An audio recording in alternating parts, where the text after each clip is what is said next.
Machiavellians dan narcissist. Sama tapi tak serupa. Sebelum tu kalau korang nak tahu, belum follow, klik link follow untuk dapatkan banyak informasi menarik. Saya Rama, seorang psikologis dan juga penulis. Klik link bio. Okey, korang pernah jumpa tak seorang yang suka kontrol, manipulasi dan nampak hebat depan orang? Hati-hati. Mungkin korang tengah berdepan dengan orang yang narsistik ataupun seorang Machiavellian. Adakah diorang sama? Sama, tak, tapi kedua-duanya sangat beracun. Pertama, narsistik nak perhatian. Suka dipuji, tak boleh ditegur, pantang dikritik, mahu jadi pusat perhatian, ego dia tinggi. Bila ego dia calar, dia meletup. Dia suka drama, dia suka sindir, dia suka projection, dia suka manipulation, dia suka merajuk, dia suka bising. Memang macam-macam lah. Okay? Machiavellian pula, dia tak jerit, dia tak merajuk tau.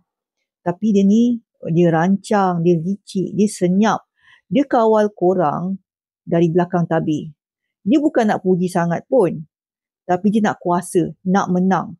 Dia sanggup tunggu, susun strategi. Guna siapa saja asalkan dia naik.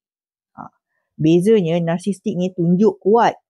Machiavellian ni nak berlakon macam bodoh. Narsistik nak aku memang hebat.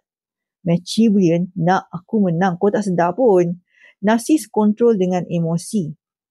Machiavellian kontrol dengan permainan yang senyap. Kalau korang pernah kena gaslighting depan orang ramai, itu mungkin narsis.